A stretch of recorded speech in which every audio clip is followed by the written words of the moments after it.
Bienvenidos colombianos a la tercera parte de los 5 vídeos de la organización Verdad sobre el proceso de paz con las FARC. En el preámbulo del tercer vídeo, vemos cómo el gobierno pretende vender la idea, del único camino para obtener la firma de la FARC para la paz, es, no condena, no privar de la libertad a los comandantes del secretariado. Primera pregunta. De la tercera declaratoria.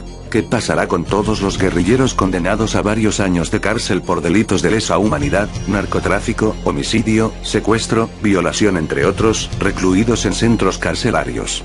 Miremos cómo estos terroristas saldrán de las cárceles, mientras los soldados de la patria seguirán en las cárceles pagando sus condenas. Duro, ¿verdad? La verdad y la realidad son muy crueles cuando la ley no se le respeta, la justicia es manipulada y lo que es justo no es aplicable.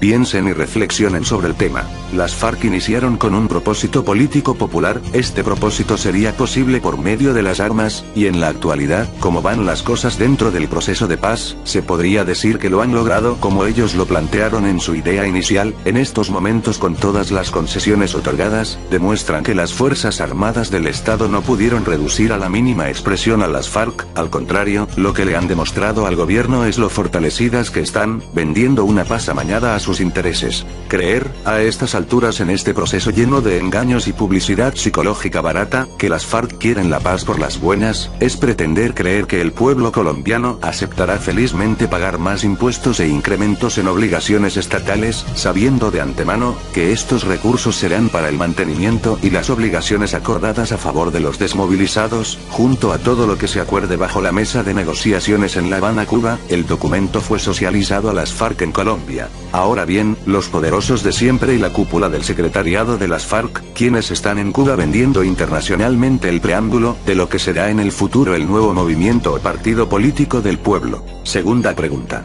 ¿Es de verdad, las FARC trabajarán políticamente por el pueblo?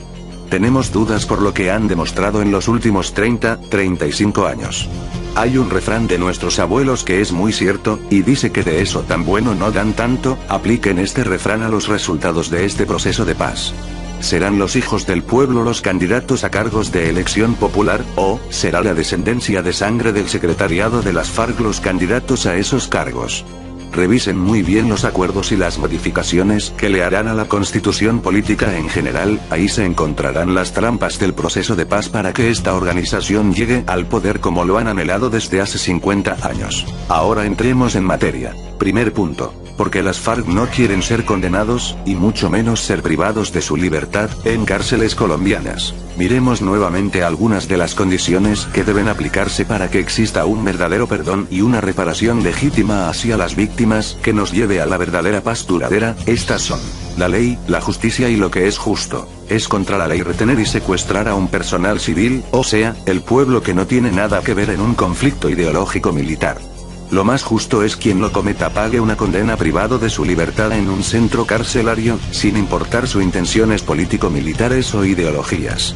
La pregunta es, ¿son merecedores los miembros de las FARC de ir a la cárcel y que se les prive de su libertad, como ellos lo hicieron con colombianos y extranjeros por muchos años? Ahora bien, si ellos son condenados por delitos de lesa humanidad, y así no vayan a un centro carcelario, constitucionalmente ellos quedarían impedidos para ejercer un cargo público de elección popular.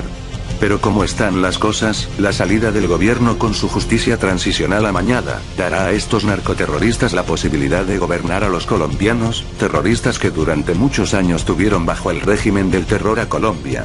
Bonito ejemplo el que recibimos de nuestra ley y justicia. ¿Será justo estas acciones amañadas con el pueblo que paga impuestos? Situación precaria que hemos vivido durante más de 50 años por culpa de los abuelos y padres de los que hoy en su mayoría son senadores, ministros, gobernadores, presidentes entre otros cargos públicos. ¿Será que Colombia creerá más en las mentiras de las familias politiqueras del país? ¿Sería que Jorge Eliezer Gaitán era la clave del verdadero cambio social y económico de Colombia, y aquellas familias politiqueras de esa época que aún gobiernan con sus nietos, no quisieron soltar el poder, sino que al contrario, se aferraron más al poder y lo mandaron a asesinar? ¿Será que esta vez usted tendrá las garantías electorales de poderle ganar a un nieto o familiar de la politiquería colonial? Y, ahora súmele la descendencia de los comandantes de las FARC y del ELN. Piensen y reflexionen, ¿serán ustedes los que refrenden los acuerdos de paz entre el gobierno y las guerrillas colombianas? El refrendar los acuerdos por votación fue promesa del gobierno de Juan Manuel Santos, para que todo lo que se acuerde en Cuba quede realmente y legítimamente acordado. No podrán acordar ni firmar la paz, si el pueblo quien paga a los impuestos de sostenimiento del Estado esté de acuerdo con los puntos acordados y los compromisos pactados. La organización Verdad no permitirá que el gobierno le siga mintiendo al pueblo colombiano y no cumpla con lo que prometió. Tenemos información confidencial obtenida de fuentes intervinientes en el proceso, por lo tanto, sabemos cuáles son las trampas del proceso y las falencias que afectará la durabilidad de la paz en el posconflicto. El segundo punto lo trataremos en la cuarta declaratoria, donde revelaremos secretos del poder del Estado y los diálogos de paz con las FARC en La Habana, Cuba. Se despide un aliado. Organización Verdad.